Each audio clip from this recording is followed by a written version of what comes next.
2,000 करोड़ रुपए से भी ज्यादा का एक कथित घोटाला। बस्तर का एक कह सकते हैं कद्दावर आदिवासी नेता जो पूर्व मंत्री भी रह चुका है, 379 दिन जेल में। और फिर सुप्रीम कोर्ट का एक ऐसा फैसला जो पूरी कहानी में एक नया मोड़ ले आता है। आज हम छत्तीसगढ़ के बहुचर्चित शराब घोटाला मामले की परतें खोलेंगे और इस कहानी के केंद्र में है पूर्व आबकारी मंत्री कवासी लखमा।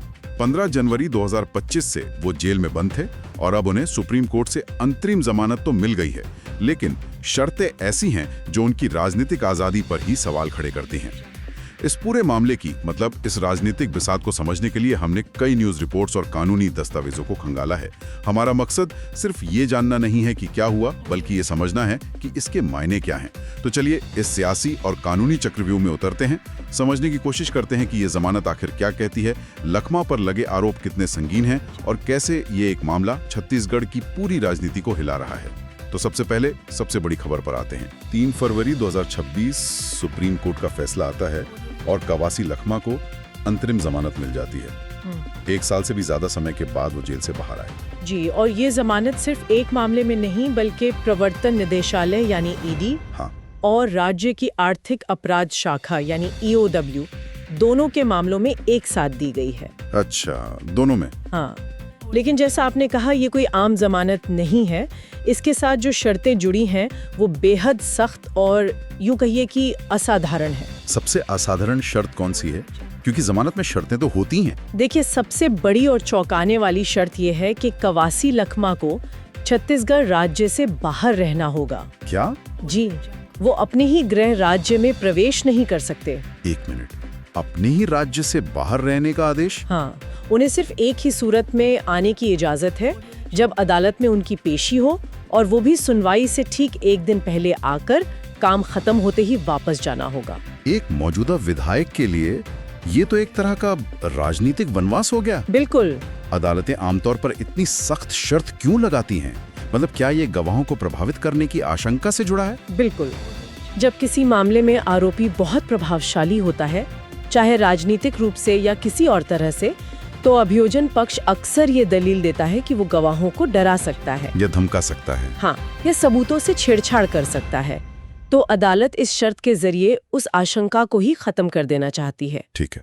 इसके अलावा दूसरी शर्तें भी हैं, जैसे उन्हें अपना पासपोर्ट जमा करना होगा, विदेश यात्रा पर पूरी तरह रोक है और शायद बोलने पर भी कोई पाबंदी लगी है। हाँ, एक और अहम शर्त है कि वो इस मामले से जुड़ा कोई भी सार्वजनिक बयान, कोई प्रेस कॉन्फ्रेंस या इंटरव्यू नहीं दे सकते। अच्छा। हालांकि अपने बचाव में किसी भी कानूनी मंच पर अपनी बात रखने की उन्हें पूरी आजादी है, पर पब्लिक में इस केस पर वो चुप रहेंगे। लेकिन वो कोंटा सीट से विधायक हैं, उनका एक संवैधानिक पद है। विधानसभा की कार्यवाही का क्या होगा? क्या वो उसमें भी हिस्सा नहीं ले पाएंगे?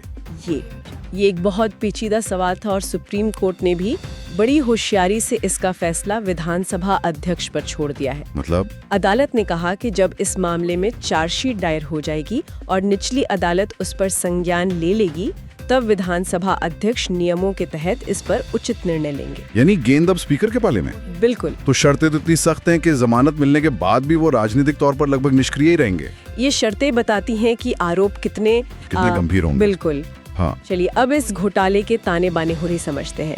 ये 2000 करोड़ का आंकड़ा बार बार आता है। ये घोटाला असल में था क्या? देखिए, ईडी का जो आरोप है वो ये है कि ये एक संगठित अपराध था जिसे एक सिंडिकेट चला रहा था। एक सिंडिकेट? हाँ, बिल्कुल। एक सिंडिकेट, और कवासी लखमा बतौर आबकारी मंत्री इस सिंडिकेट के सबसे अहम संरक्षक और कह सकते हैं कि हिस्सेदार थे। ईडी के मुताबिक ये सिंडिकेट 3 तरीकों से अवैध पैसा कमा रहा था। 3 तरीके? वो क्या थे? पहला, छत्तीसगढ़ में बिकने वाली हर अवैध शराब की बोतल से पैसा कमाना, जिसके लिए नकली होलोग्राम का इस्तेमाल होता था।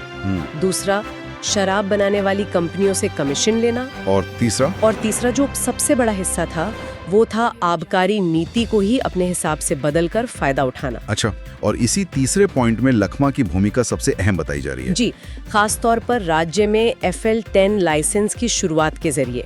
ईडी का आरोप है कि ये लाइसेंस सिंडिकेट को फायदा पहुंचाने के लिए ही लाया गया था। ये FL10 लाइसेंस है क्या, और ये इस घोटाले के केंद्र में कैसे आ गया? यूं समझिए कि FL10 लाइसेंस विदेशी शराब की आपूर्ति के लिए दिया जाता था। ईडी का आरोप है कि पहले ये काम एक सरकारी संस्था करती थी, जिससे मुनाफा सरकार को होता था। ठीक है। लेकिन नीति बदलकर ये अधिकार कुछ चुनिंदा निजी लोगों को दे दिया गया, जो कथित तौर पर सिंडिकेट का हिस्सा थे। ओह। इससे उन्हें मनमाना मुनाफा कमाने का मौका मिला और सरकारी खजाने को सीधे तौर पर नुकसान पहुंचा। एक रिपोर्ट में तो ये नुकसान 2500 करोड़ से भी ज्यादा का बताया गया है। और लखमा पर व्यक्तिगत तौर पर क्या आरोप है, मतलब पैसों के लेन देन को लेकर? ईडी के वकील ने अदालत में दावा किया था कि बतौर मंत्री लखमा को 36 महीनों तक हर महीने 2 करोड़ रुपए की रिश्वत मिली। हर महीने? जी, हर महीने, यानी कुल 72 करोड़ रुपए। एजेंसी का ये भी आरोप है कि इस पैसे का इस्तेमाल उनके बेटे हरीश कवासी के घर और सुकमा में कांग्रेस भवन के निर्माण में किया गया। ये तो बहुत सीधा और गंभीर आरोप है। ईडी के पास इसके क्या सबूत हैं? और बचाव पक्ष यानी लखमा के वकीलों का इस पर क्या कहना था? देखिए, ईडी का दावा है कि उनके पास मनी ट्रेल और गवाहों के बयान हैं। वहीं लखमा के वकीलों ने इन सभी आरोपों को हमेशा से बेबुनियाद और राजनीति से प्रेरित बताया है। उनका तर्क ये है कि लखमा को सिर्फ इसलिए फंसाया जा रहा है क्योंकि वो पिछली सरकार में मंत्री थे और एक बड़े आदिवासी नेता हैं। जब पैसा इतना बड़ा हो और आरोप इतने सीधे, तो जाहिर है इस पर राजनीति भी उतनी ही तीखी होगी। बिल्कुल। जमानत के फैसले के बाद से ही छत्तीसगढ़ में बीजेपी और कांग्रेस के बीच बयानों की जंग छिड़ गई है। हाँ। कांग्रेस इसे सत्य की जीत बता रही है। पूर्व मुख्यमंत्री भूपेश बघेल ने कहा सत्यमेव जयते।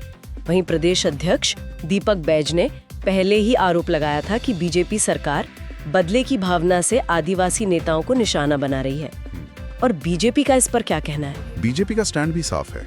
गृह मंत्री विजय शर्मा ने कहा कि हम अदालत के फैसले का सम्मान करते हैं, लेकिन घोटाला तो कांग्रेस के राज में ही हुआ था और उसकी जांच जारी रहेगी। लेकिन उन्होंने इसके साथ एक बहुत ही दिलचस्प बयान दिया। क्या? उन्होंने कहा कि कवासी लखमा को षड्यंत्र पूर्वक बलि का बकरा बनाया गया है। एक मिनट, बलि का बकरा, ये शब्द बहुत वजनदार है, खासकर जब ये सत्ता पक्ष की तरफ से आ रहा है। इसके क्या मायने निकाले जाए? हाँ, क्या वो ये इशारा कर रहे हैं कि इस सिंडिकेट में और भी बड़े नाम शामिल थे और सिर्फ लखमा को आगे कर दिया गया? राजनीतिक गलियारों में इसकी चर्चा जोरों पर है। बीजेपी इस एक बयान से एक तीर से 2 निशाने साध रही है। एक तरफ वो कांग्रेस पर भ्रष्टाचार का आरोप मजबूत कर रही है और दूसरी तरफ कांग्रेस के भीतर ही फूट के बीज बोने की कोशिश कर रही है। वो ये नैरेटिव बना रहे हैं कि कांग्रेस पार्टी ने अपने ही एक बड़े आदिवासी नेता को संकट में अकेला छोड़ दिया और उसे फंसवा दिया। और ये बलि के बकरे वाली थ्योरी को तब और हवा मिल गई होगी जब लखमा जेल से रिहा हुए। उस दिन भी एक बड़ा विवाद हुआ था, है ना? हाँ, वो बहुत नाटकीय था।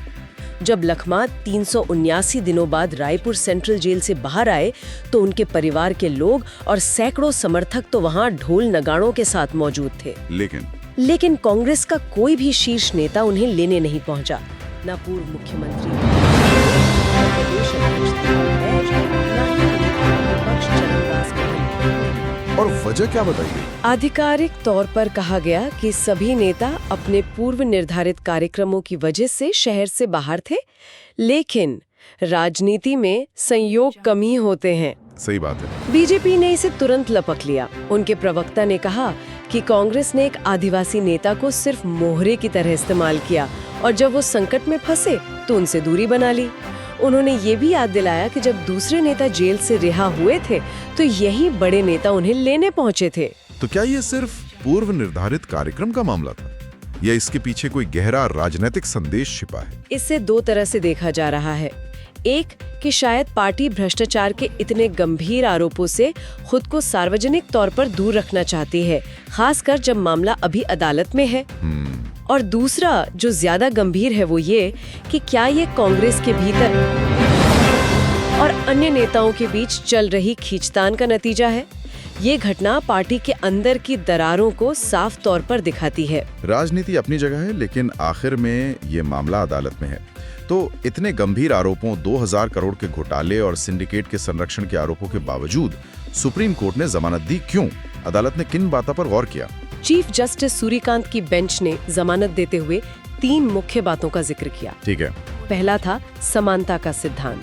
लखमा के वकीलों ने दलील दी कि इस मामले में गिरफ्तार हुए कुल 22 आरोपियों में से 19 को पहले ही जमानत मिल चुकी है, तो फिर सिर्फ लखमा को ही जेल में क्यों रखा जाए? ये तो एक मजबूत कानूनी तर्क है।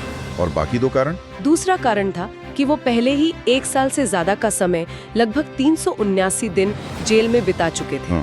और तीसरा और शायद सबसे महत्वपूर्ण कारण था मुकदमे के लंबा खिंचने की प्रबल संभावना। मतलब ट्रायल में बहुत ज्यादा वक्त लगने वाला था। बहुत ज्यादा। अभियोजन पक्ष ने यानी ईडी और ईओडब्ल्यू ने एक मामले में 800 से ज्यादा और दूसरे मामले में 100 से ज्यादा गवाहों की सूची अदालत को दी थी। 800 गवाह? अरे बाप रे।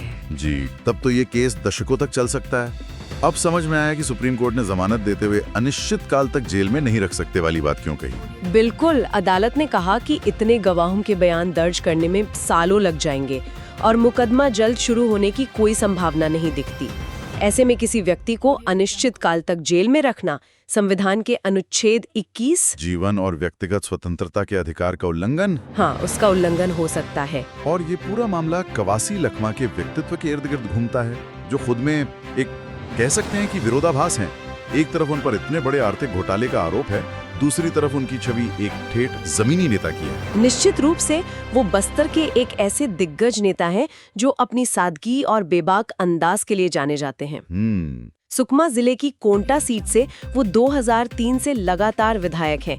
ये उनकी 5वीं जीत थी। ये सीट कांग्रेस का अभेद्य गढ़ मानी जाती है। अच्छा।